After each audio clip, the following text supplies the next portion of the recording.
नमस्कार दोस्तों, स्वागत है आपका मिशन ब्रीफ में, जहां हम लाते हैं भारत की रक्षा दुनिया की सबसे बड़ी और ताजा अपडेट्स।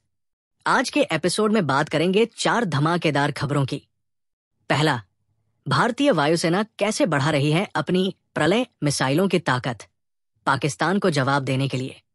दूसरा, नौसेना के लिए आने वाले हैं 48 सुपर पावरफुल टॉर्पीडो, जो कलवरी क्लास पनडुब्बियों को बना देंगे और भी घातक।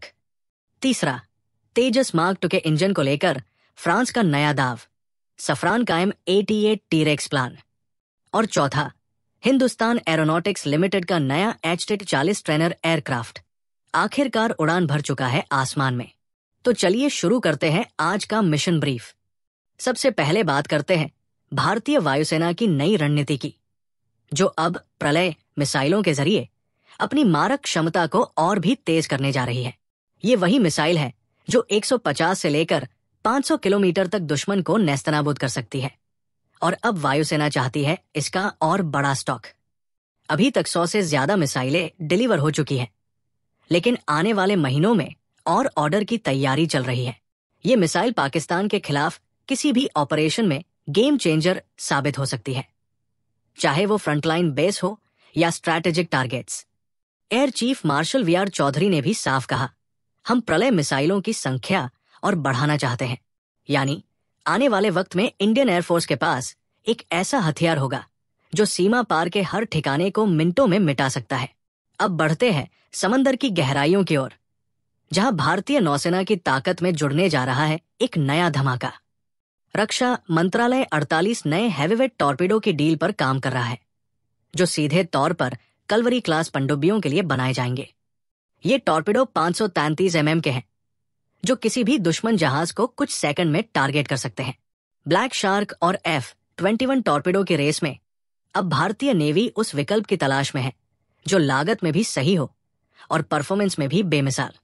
इन टॉर्पीडो के आने से हमारी सबमरीन फ्लीट को मिलेगी वो किल पावर जो हिंद महासागर में भारत की बढ़ती मौजूदगी को और मजबूत करेगी।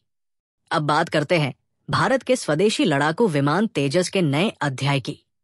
फ्रांस की कंपनी सफरान लेकर आई है अपना M88 टी-रेक्स इंजन प्रपोजल, जो तेजस मार्क 2 के लिए एक लंबा गेम प्लान दिखा रहा है। GF414 इंजन पर अभी भी ट्रांसफर ऑफ टेक्नोलॉजी की बात अटकी हुई है, और इसी बीच फ्रांस ने पेश किया अपना कार्ड। M88 इंजन का अपग्रेडेड वर्जन भारत के लिए खास तौर पर डिजाइन किया जाएगा, बेहतर पावर, ज्यादा एफिशिएंसी और फुल लोकल प्रोडक्शन के साथ। अगर ये डील आगे बढ़ती है तो भारत को मिलेगा न सिर्फ एक नया इंजन, बल्कि एयरक्राफ्ट इंजन टेक्नोलॉजी में मेक इन इंडिया की बड़ी छलांग। और अब बात करते हैं आसमान की उस उड़ान की, जो भारत के एरोस्पेस सेक्टर के लिए मील का पत्थर साबित हो रही है। हाल का HT-40 ट्रेनर एयरक्राफ्ट आखिरकार उड़ान भर चुका है। ये नया basic trainer aircraft Indian air force के ट्रेनी पायलट्स को ट्रेनिंग देने के लिए तैयार किया गया है। टर्बोप्रॉप इंजन, 450 किलोमीटर प्रति घंटे की स्पीड और आधुनिक एवियोनिक्स लैस, ये पूरी तरह भारत में डिजाइन और विकसित किया गया है। रक्षा मंत्री राजनाथ सिंह ने कहा, HT-40 भारत की आत्मनिर्भरता का एक और प्रतीक है। यानी अब ट्रेनिंग से लेकर कॉम्बैट तक भारत अपने दम पर खड़ा है। तो दोस्तों, आज के मिशन ब्रीफ में हमने देखा इंडियन एयरफोर्स के प्रलय रणनीति, नेवी के घातक टॉर्पीडो, तेजस के लिए फ्रेंच इंजन का दाव, और हिंदुस्तान एरोनॉटिक्स लिमिटेड का नया ट्रेनर विमान। ये चारों अपडेट एक ही दिशा की ओर इशारा कर रहे हैं। भारत अब सिर्फ डिफेंस खरीद नहीं रहा, बल्कि डिफेंस बना भी रहा है। अगर आपको ये वीडियो जानकारीपूर्ण लगी तो लाइक करें, कमेंट में बताएं कि आपको कौन सी खबर सबसे ज्यादा रोमांचक लगी, और शेयर करें अपने दोस्तों के साथ, ताकि वो भी रहें भारत की रक्षा तैयारियों से अपडेटेड। और ये था आज का मिशन ब्रीफ। जय हिंद।